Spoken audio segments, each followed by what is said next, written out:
I am joined now by Assistant Professor Maarten Sap with Carnegie Mellon University School of Computer Science to talk more about what AI isn't.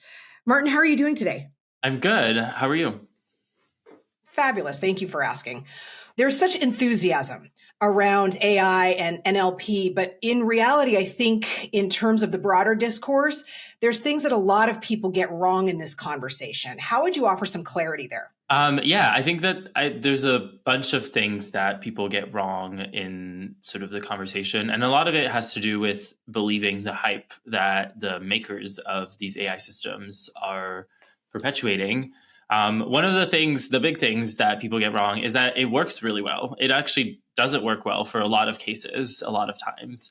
And for example, like I sometimes use it for my own purposes, like when I'm writing things or things like that. And I find myself correcting the output all the time. I find that it doesn't sort of do exactly what I intended it to do. I have to like really work hard to get the output that I want. And at that point, it's like I could have just like done it myself at this point. And so I think the functionality piece is something that has been really overblown. And we've seen examples of that really backfiring as well, not to sort of jump ahead, but people sort of thinking that an AI system could replace someone's job and then sort of, based on a false promise and a false understanding, and then sort of taking that decision. And that can really be an issue. So that's one big thing. I think another thing that that people misunderstand sometimes about AI is this idea that it can do whatever you want it to do. And there's a lot of issues with that because we have sort of a hard time writing an instruction for these systems, for example, for ChatGPT or something like that, because we have a much more complex instruction in our heads and we kind of expect it to kind of be able to read our minds and like know exactly what we mean when we say shorten this, right? Or like shorten this text or things like that. And so I think there's also a piece where we need to sort of learn as users, or we need to figure out how to make these systems function better with these kind of vague instructions that we give. But the problem is that, the vagueness can sometimes get in the way because we have so much important context that we bring into this interaction with the system, and they're not really trained to handle this kind of context. Another misconception is that it is needed. I think there's a lot of times where AI is really not the solution. And I was in a meeting recently where someone was talking about there's companies that feel the pressure to say that they're doing AI. And I was like, oh, I feel so bad for these companies because I'm joking, but I was like, I don't actually feel that bad. It's like, you're delivering a product and whatever works should be the goal, not necessarily using AI. And I get that there's these incentive structures in the world right now. And then another one that I'm not even going to spend time on, but it is not going to exterminate humanity. If there's ever going to be a Terminator moment, it is because a human misunderstood what it could do and gave the AI system too much power. The AI system is not going to grow and sort of like, grow agency and sort of like get power and sort of start exterminating humanity. Well, what you said right here actually dovetails into something that you mentioned earlier. And you were talking about where AI gets it wrong. And in particular, a lot of it had to do with the hype from researchers and people, which the question that reminds me of is, do you believe that computer systems are starting to understand what's happening with natural language processing, as opposed to simply producing a result that has been run through a series of machines to get to?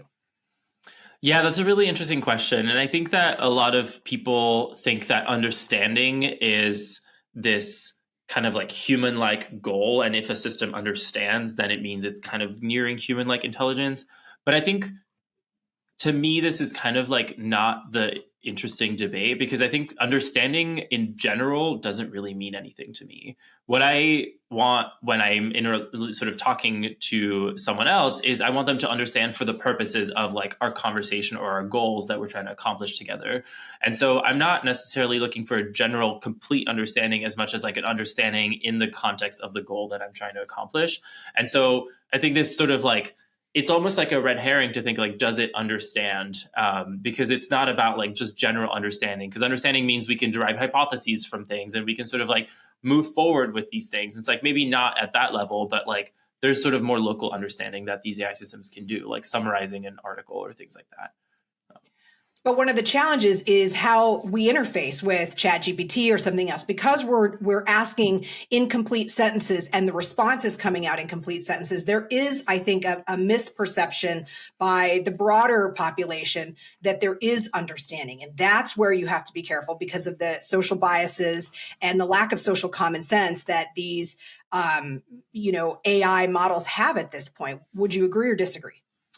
Yes, I totally agree. I think that the language as an interface is actually one of the biggest sort of factors that has caused, I think, a lot more hype and a lot more misconceptions and things like that. The lived experiences as well, I think. So we as humans have lived experiences. We kind of can touch things, we can experience things. And while not all of the knowledge that we have is gathered purely from like learning, sort of in the front lines, like my advisor Yechen Choi had this example where she's like, you don't need to like have been bitten by a tiger to know that a tiger is dangerous, and in fact, most people haven't, but they still know. And so there's a lot of knowledge that is passed around via language. But there's a lot of like, we tie it back to like our lived experiences and all this stuff, and AI systems don't have that. So in that sense, like it's very clear that they're not building these world models, like when they're sort of given an input sentence, like they're not able to say like, oh, this is the situation in which I imagine this happening. And so they're really relying on like much more surface level cues with respect to like the sort of input. But I think in terms of interaction, this also has like a weird backfiring effect for humans because they're outputting language.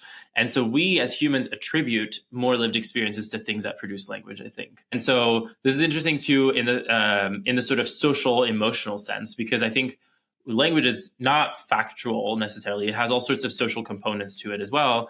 And so I think a lot of times like the language produced by the AI systems like hijacks our like socio-emotional brain, and sort of like we're not able to use pure rational thinking. I would argue that humans are not purely rational ever, but I think like this, the examples that we've seen with like I think it was like Kevin Roos interacting with the Bing AI, and like the Bing AI being like, oh, it's trying like leave your wife and like all that stuff.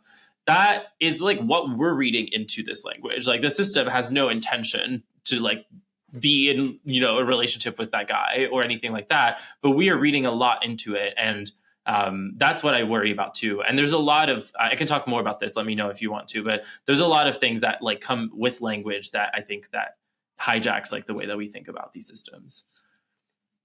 I could talk to you for an hour about this, but when, in the early iteration of robotics, things that I saw at CES, and particularly with home robots, there was a deliberate removal of language from those interfaces with those robots for the exact reasons that you just identified.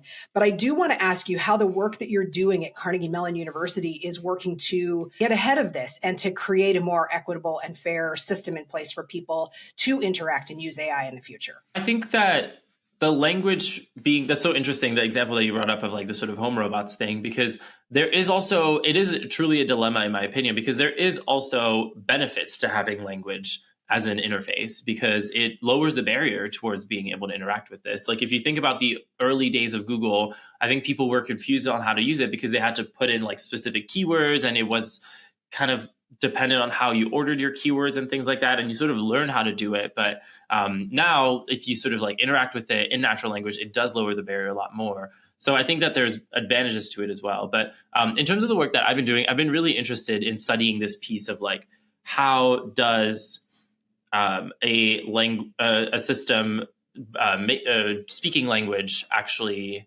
influence how people perceive it? So I've been doing some work on the use of uncertainty markers or certainty markers. It's things like I'm certain that, or I'm not sure, but I think blah, or things like that. So like when you ask a question that's like a fact or something like that, systems might sometimes use these kinds of markers. And those are very human markers. And they're also very cognition related, right? Sometimes like I think that implies, if the system produces that, it implies that the system is thinking, which is not true, right? But like, it is a way to not just, it's a way to express uncertainty. And so that's something that I'm really interested in, seeing like how humans rely on it. The TLDR there is that it's not super great. Humans rely on these expressions a lot, and models tend to be wrong and still certain about how wrong they are. So it's not great. I'm also looking into this idea that people who speak what we call sociolects. So these are dialects of English, for example, that are very much tied to like a lived experience typically as a minority or as a social group. So African-American English is like a big example of that, or queer slang.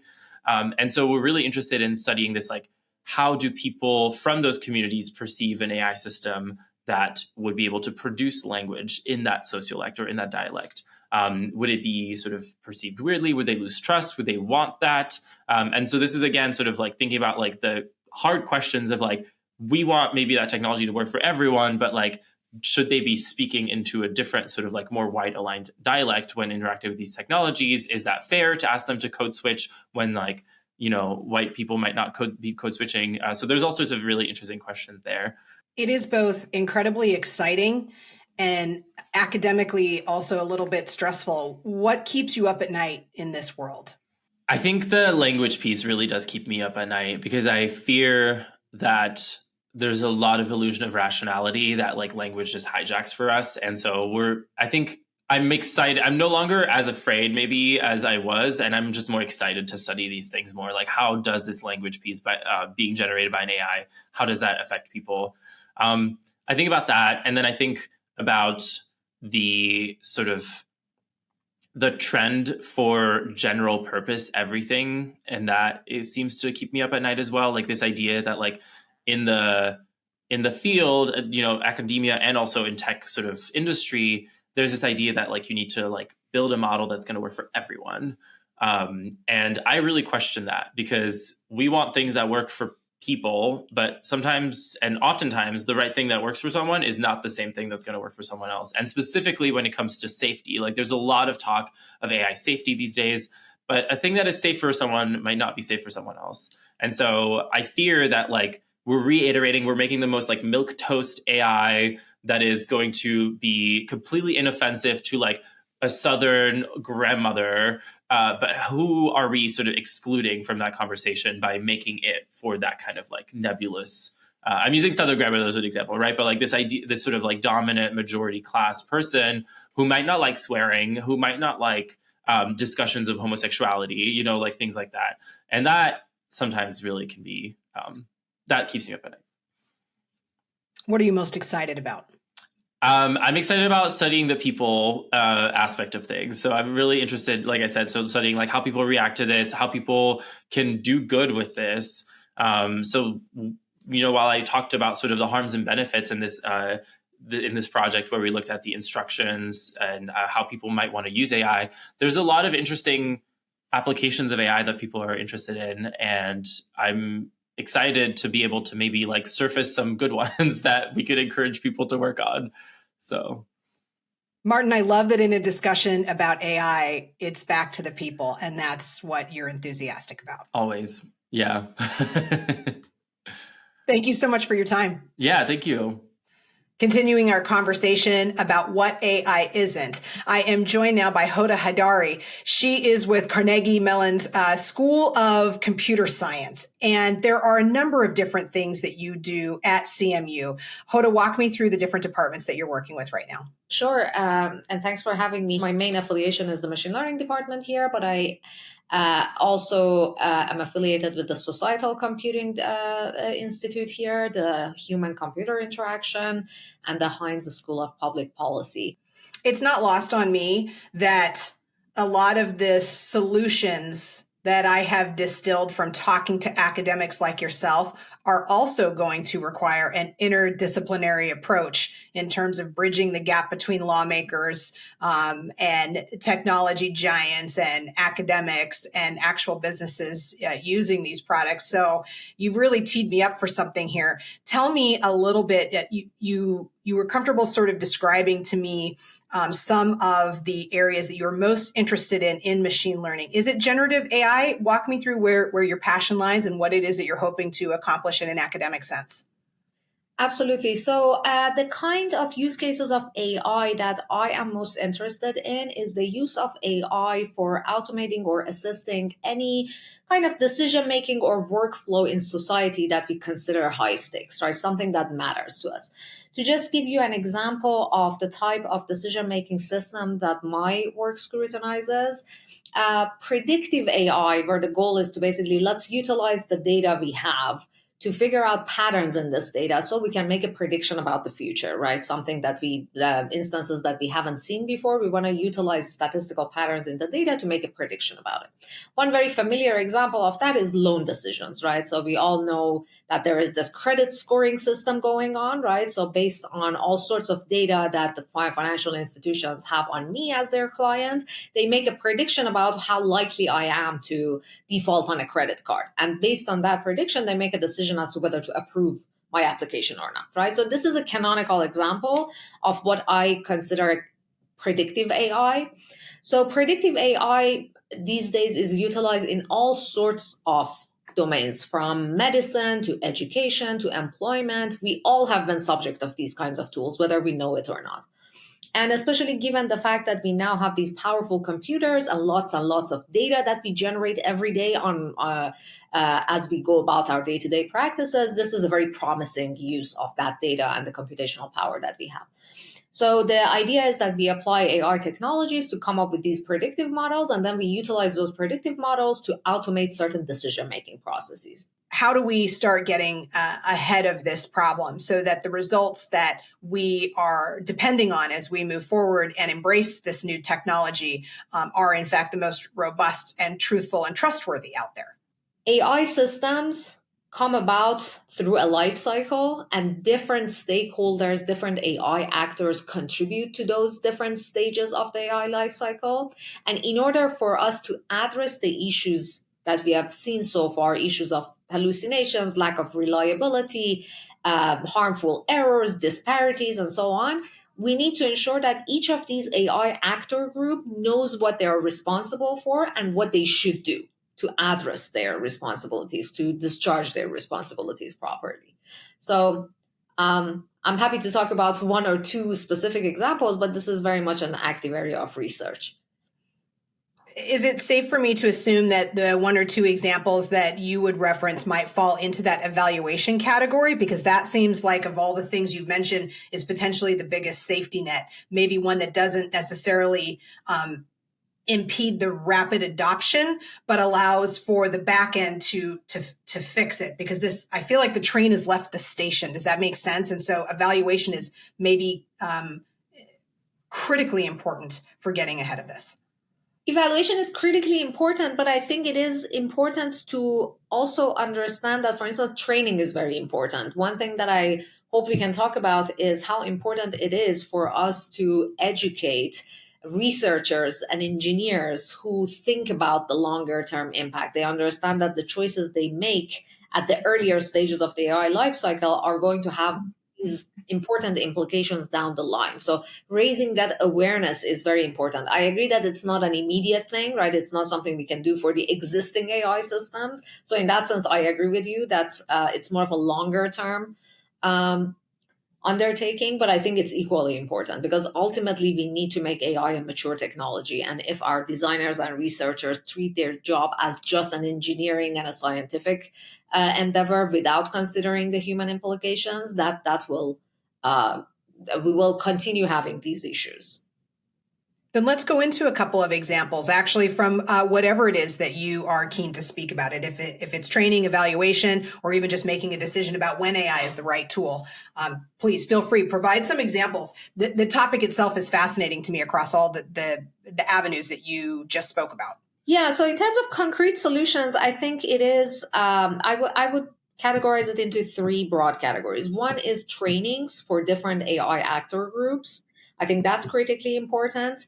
Another one is coming up with the appropriate processes and governance structure so that different AI actors know what they should do at what time and through what methods and tools. And then the third one is coming up with evaluations so that people interacting with the AI lifecycle know whether they have done their job properly. So in terms of trainings, we have already talked about, for instance, how important it is for some notion of public education around AI, what the technology is and what the technology isn't. So we have already talked about an example of the importance of training.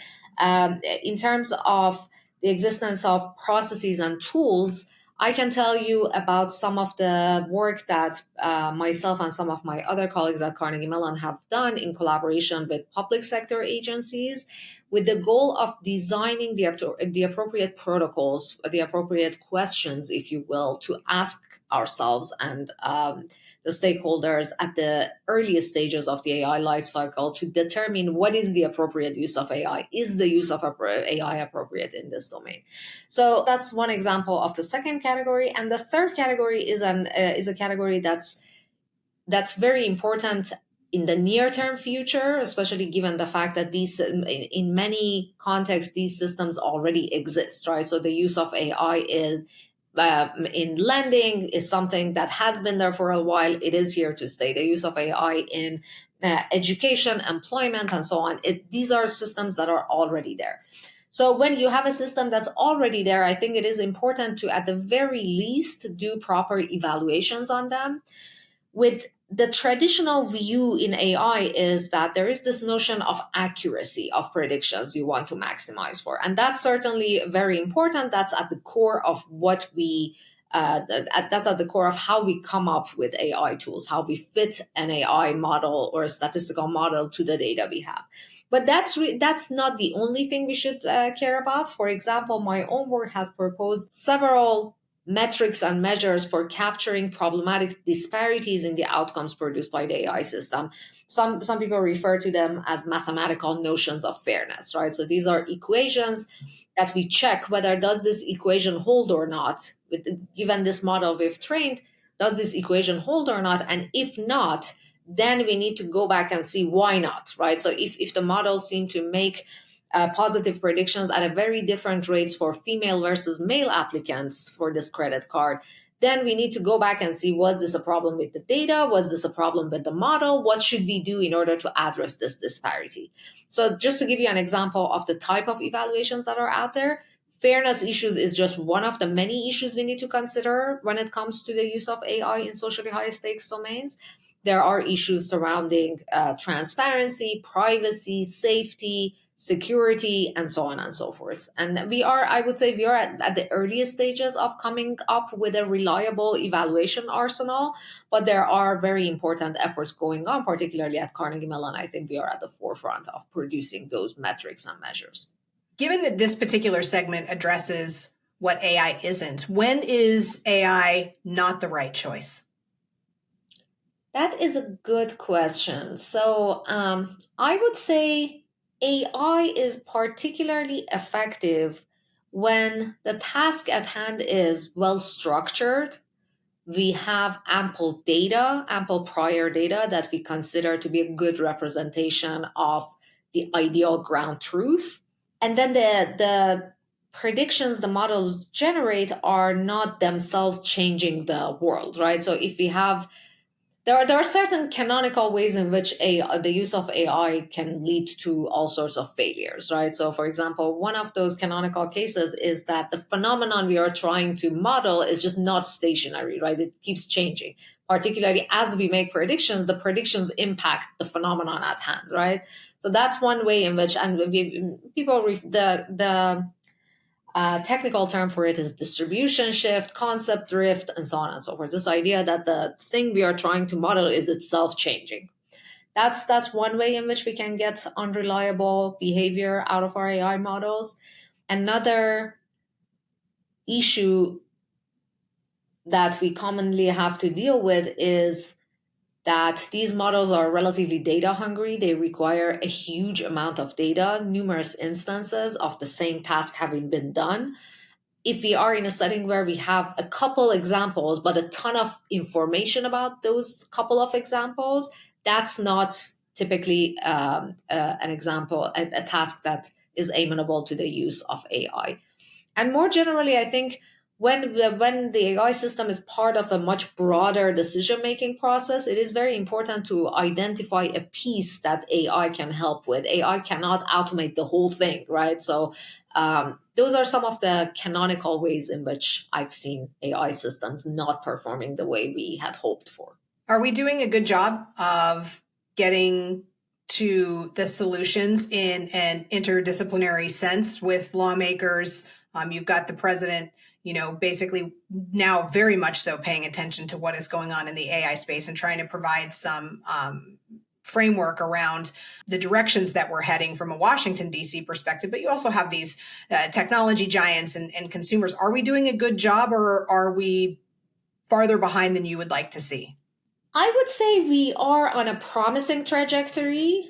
There are some inherent differences when it comes to the speed at which we push the technology forward, at the speed with which we come up with policies around the technology. That's something we should probably expect around AI as well. This is always the case with new technologies. There is some lag for policy making and regulation to catch up with the technology.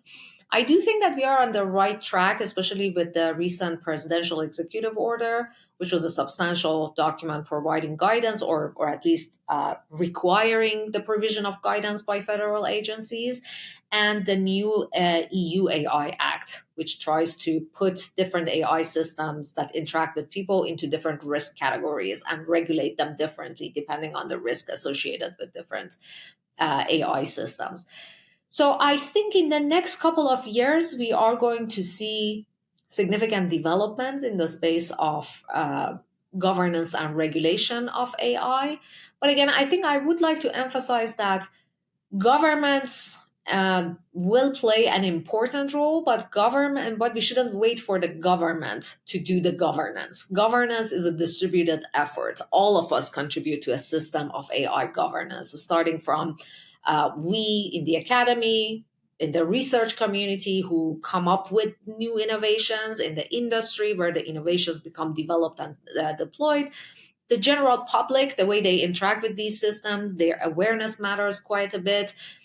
Many of us are contributing to a broader system of governance. And I think it is important to recognize that that role and ensure that we provide adequate tools, methods, processes, and standards for the higher levels of government to be able to produce requirements and regulate these technologies properly.